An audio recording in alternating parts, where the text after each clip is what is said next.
Hey there, so today we have another review, and this is a beer from Lagunitas. They did a fun little cool label to it to add a little bit more color and splash to it.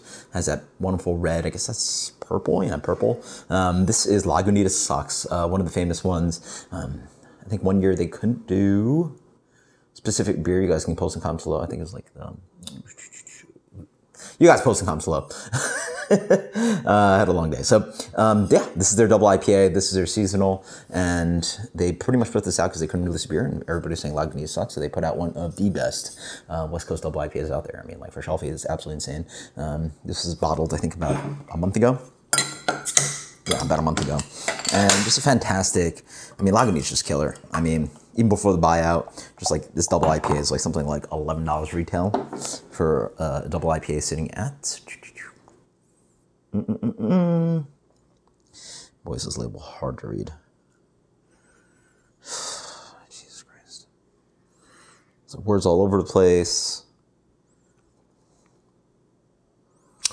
I think it sits around 8. Joyously dry hopped IPA of times, yeah. 8%, sorry. Wow, that's crazy. You can't see it. They snuck it in. You guys can see Lagunitas Sucks Ale. They snuck it in just in that tiny, tiny, tiny little space right there.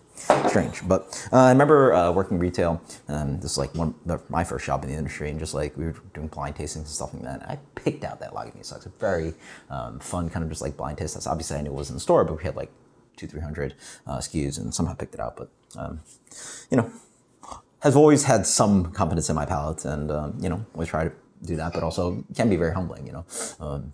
Definitely, they're humbling times, even more recently. So the beer is a deep gold, light to medium gold color, has wonderful effervescence, wonderful clarity to that beer.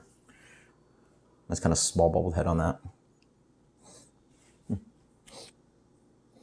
I think I've smelled some of the oxidation already, but danky dank, fresh pine, grapefruit.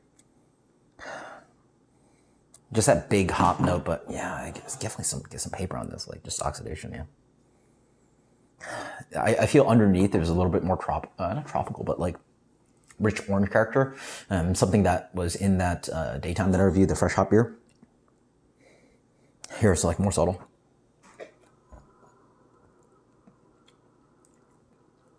Yeah. Man, do the beers get oxidized down here? That's crazy. But I mean, this beer tastes like I guess month-old Shelfie. I think we're looking at maybe like 2-month Shelfie.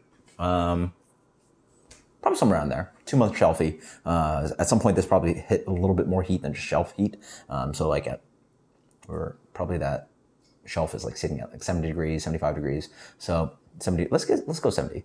This definitely didn't just sit at solid 70 for 2 months or for 1 month. It sat at some harder time. So I'd say like 2 months of your hoppy beer at room temp. This is probably what the beer tastes like.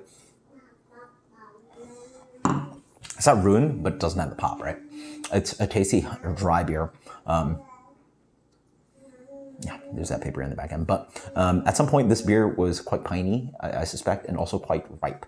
There might have been some like ripping kind of grapefruit notes to it, and there's just like this fresh piney dank thing, that kind of like diesely / marijuana kind of like pine thing that sits in some Lagunitas beers, and like all that pretty like bright hop notes sort of died away. Now I'm stuck with like some of that like flatter tone, kind of like piney bitterness. This beer is actually not that bitter. It's really like a dry, dangerous double IPA. Malt component in here is also quite nice. It doesn't rely much on crystal malt. Probably suspect a lot of good amount of dextrose to help like bump up this beer, dry out the beer. So it's really like in that Pliny world, dry, delicious, like solid double IPA. And sitting at this state, I suspect it was at a much prettier point at some point, but at here,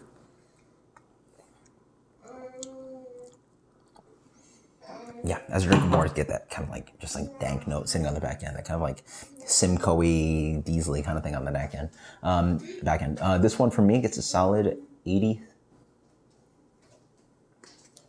It's hard to make such delicious, dry, wonderful West Coast double IPA, and if it again what's the point of the beer without the hops? And like, if it doesn't zing and pop, you're left with a dry, drinkable, delicious hoppy beer. But like, you know, hoppy is like toned down, and that's really the important part. You want to hit it on a high note. So 87 for me. Until next time, guys. Cheers. Later.